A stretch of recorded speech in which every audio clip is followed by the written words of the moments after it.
Kingdom Plantae की।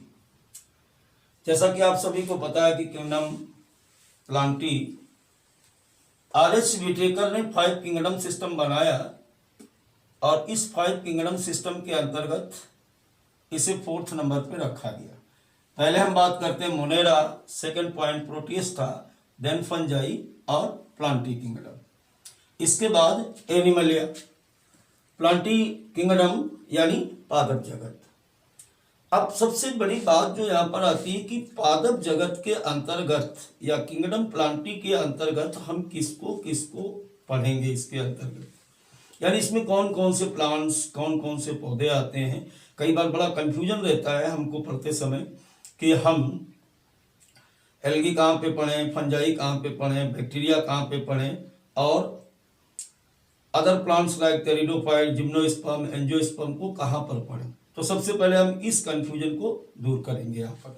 तो जैसा कि मैं बता रहा हूँ कि किंगडम प्लांटी के अंतर्गत सभी ऐसे पौधों को रखा गया जो पूरी तरह से विकसित थे यानी वेल डेवलप्ड और मल्टी सेलुलर बहुकोशिकीय पौधों को इसके अंतर्गत रखा गया। Well developed multicellular plants are belong kingdom Plantae. अब बात करते हैं, जैसे कि मैंने आपको बताया कि पर्टिकुलरली किन पौधों को हम इस किंगडम के अंतर्गत स्टडी करेंगे। तो इसके अंतर्गत एल्गी, ब्रायोफाइट्स, टेरिडोफाइट्स, जिम्नोस्पर्म और एंजियोस्पर्म को स्थान दिया गया। इसके अंतर्गत हम नहीं पढ़ेंगे बैक्टीरिया, क्योंकि वो मोनेरा के अंतर्गत आते हैं। प्रोटिस्टा जैसे डेस्मिन, डायटम्स, प्रोटोजोन्स के बारे में नहीं पढ़ेंगे। फंजाई के बारे में नहीं पढ़ेंगे और किसी भी जंतु के बारे में नहीं पढ़ेंगे। अगर कोई चीज ऑप्शन में इस तरीके की आती तो पहले ही वहीं पर कट कर देना। सबसे पहले एक बार फिर से हम बात को दोहरा देते हैं अपनी कि एल्गी, ब्रायोफाइट्स, टेरिडोफाइट्स, जिम्नोस्पर्म और एंजियोस्पर्म को इसके अंतर्गत स्टडी करेंगे। अब बात ये आती है कि किंगडम प्लांटी को समय समय पर अलग अलग वैज्ञानिकों ने फिर से क्लासिफाई करने की कोशिश की या क्लासिफाई किया।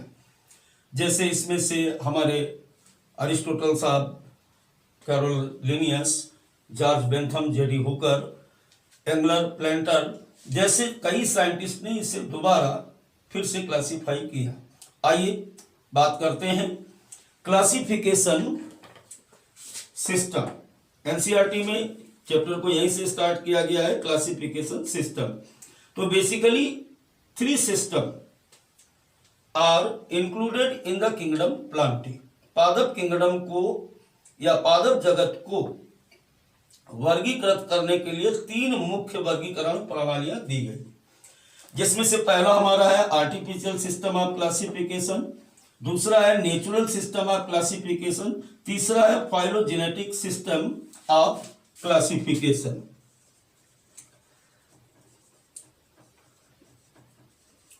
तो इस तरीके से यहां पर 3, एक बार फिर से artificial system of classification, natural system of classification और तीसरा फाइलोजेनेटिक सिस्टम ऑफ क्लासिफिकेशन। अब फिर से यहां पर बात आती है कि इससे, इससे और इससे नीट में सवाल किस तरीके से आते हैं।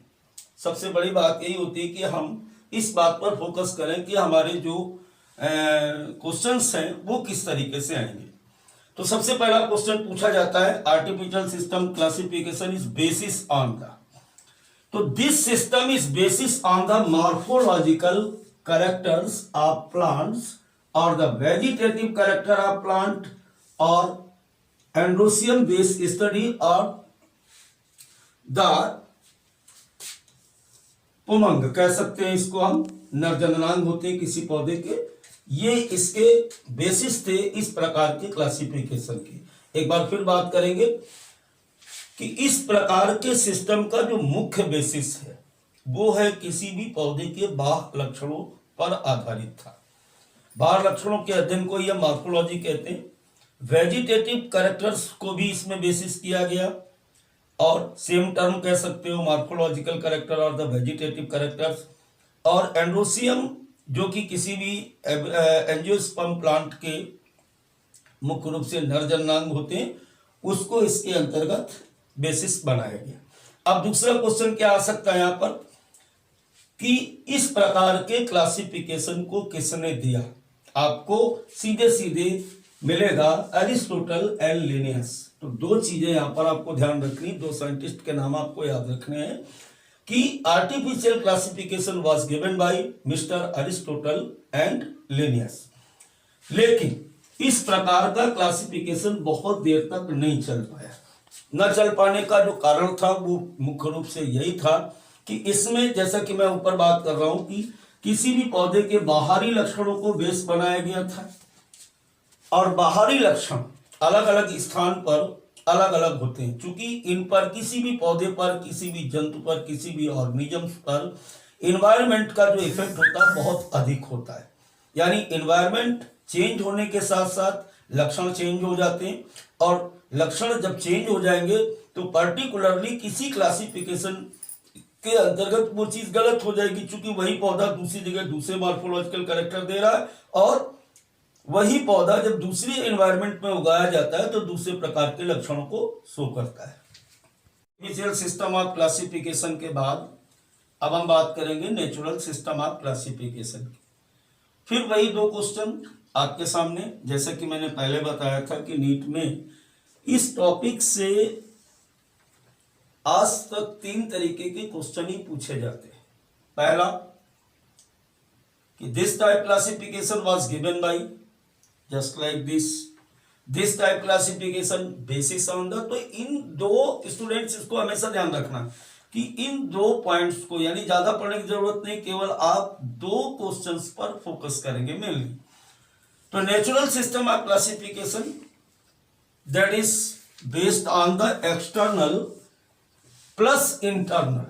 ध्यान देने वाली बात, वहां पर पिछले में जो क्लासिफिकेशन था वहां पर हमने केवल एक्सटर्नल फीचर्स की बात की थी, मॉर्फोलॉजी की बात की थी, वेजिटेटिव कैरेक्टर्स की बात की थी, एंडोसियम बेस्ड कैरेक्टर की बात की थी। लेकिन यहां पर हम बात कर रहे हैं एक्सटर्नल फीचर के साथ साथ इंटरनल कैरेक्टर की भी बात करेंगे। इंटरनल कैरेक्टर में भी कौन कौन से ऑप्शन में फोकस करने की जरूरत है? पहला अल्ट्रा स्ट्रक्चर, यानी किसी भी पौधे का माइक्रोस्कोपिक स्ट्रक्चर, सूक्ष्मदर्शी से देखने के बाद वो आपको कैसे दिख रहा है उस पर बेसिस करेंगे। दूसरा एनाटॉमी, अर्थात पौधे के आंतरिक लक्षणों पर। तीसरा भ्रूणी विकास या एम्ब्रायोलॉजी। इसके बाद फाइटोकेमिस्ट्री यानी पादप रसायन। जैसे 4 बेसिस कैरेक्टर को यहां पर ध्यान दिया गया और साथ ही साथ external character plus internal character like the ultra structure, anatomy, embryology and phytochemistry. Second question, once again, natural system of classification was given by. प्राकृतिक वर्गीकरण किसने दिया? जॉर्ज बेंथम और जेडी होकर। एक बार फिर ध्यान दें, जॉर्ज बेंथम और जेडी होकर। जबकि पिछला वाला किसने दिया? आपको भी बताया था मैंने कि अरिस्टोटल और लिनियस ने। ये किसने दिया? जॉर्ज बेंथम और जेडी होकर। तीसरा पॉइंट वहां पर जैसे था ड्रॉबैक, तो इस प्रकार के क्लासिफिकेशन में कोई ड्रॉबैक नहीं है और उसका एक रीजन है, क्योंकि यहां पर हम बड़े एडवांस कैरेक्टर को ले रहे हैं, ultra structure, anatomy, embryology, phytochemistry.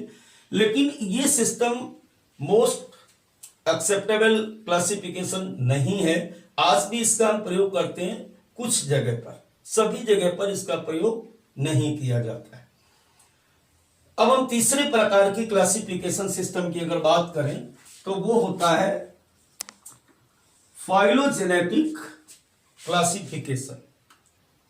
अब जैसे ही आपके दिमाग में बात आ जाए कि फाइलोजेनेटिक, तो देखो सीधी सीधी बात आ जाती है कि फाइलोजेनेटिक का रिलेशन एवोल्यूशन से होता है।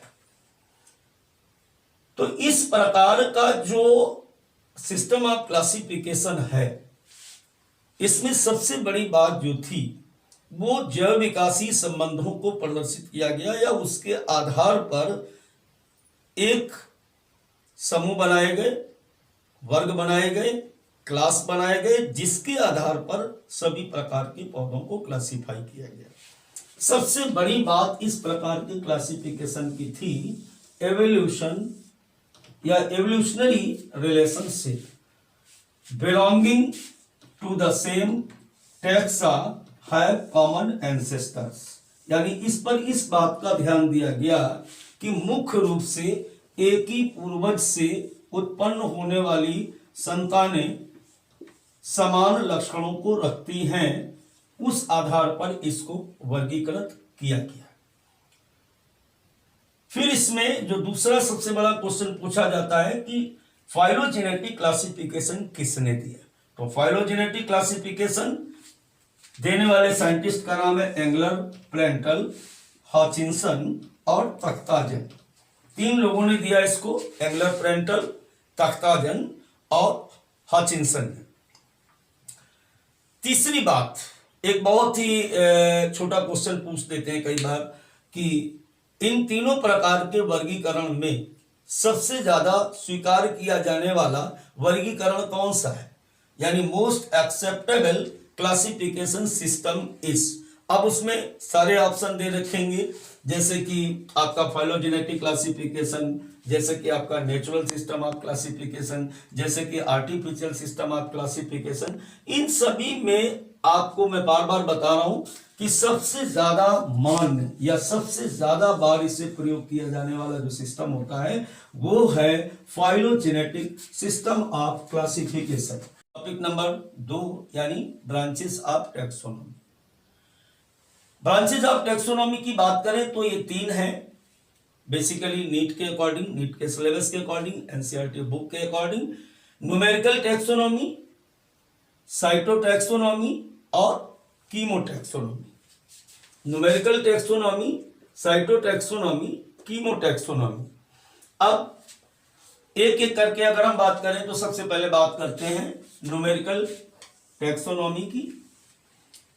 इसमें आपको एक बात ध्यान रखना है कि इस प्रकार के टैक्सोनॉमिकल स्टडी में हम कंप्यूटर का प्रयोग करते हैं, एक बात। दूसरी बात कि उन सभी कैरेक्टर्स को बेसिस किया जाता है जो भी हमें दिखाई देते हैं, अर्थात एप्लीकेट with the computer is based on all observable characteristic features. Second point, इस प्रकार के वर्गीकरण में सबसे पहले हम किसी भी पौधे में दिखाई देने वाले सभी लक्षणों को असाइन करते हैं, यानी पहचान कर लेते हैं। पहचान करने के बाद प्रत्येक लक्षण को एक अलग नंबर देते हैं।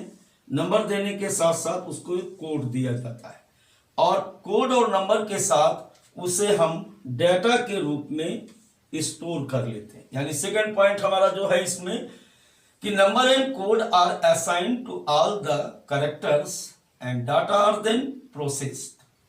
थर्ड पॉइंट, इस क्लासिफिकेशन या इस टैक्सोनॉमी के अंतर्गत कि जितने भी कैरेक्टर हम ले रहे हैं, जिनको भी हमने नंबर दिया है, जिनको भी डाटा के रूप में कलेक्ट कर रहे हैं या जिनको भी हमने असाइन किया हुआ है, जो भी दिखाई देने वाले कैरेक्टर हैं, सभी कैरेक्टर को बराबर की इंपॉर्टेंसी देनी है। बराबर की इंपॉर्टेंसी मीन्स कोई भी कैरेक्टर बहुत इंपॉर्टेंट पौधे के लिए है या आपके लिए, इस बात से कोई लेना देना यहाँ पे नहीं है। सारे कैरेक्टर को यहाँ पर बराबर इंपॉर्टेंसी देनी है, यानी इक्वल इंपॉर्टेंसी यहाँ पर दी जाती है। और इसी के साथ साथ हम a lot of means the hundreds character can be considered within one time, यानी each character is given equal importance at the same time hundreds of character can be considered।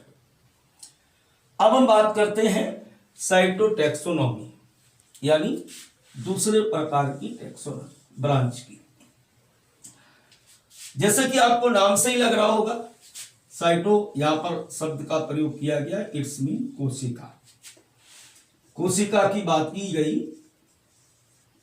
अब कोशिका में ध्यान देने वाली बात यह है कि कोशिका के किस पार्ट के अकॉर्डिंग हमने इसको एक ब्रांच के रूप में स्टडी करनी है। तो based on cytological information like chromosome, chromosome number, chromosome structure और क्रोमोसोम बिहेवियर। इसका मतलब क्या है कि किसी भी कोशिका के केंद्रक में पाए जाने वाले कुल गुणसूत्रों की संख्या कितनी है, पहली बात, इसको हम बेसिस करते हैं।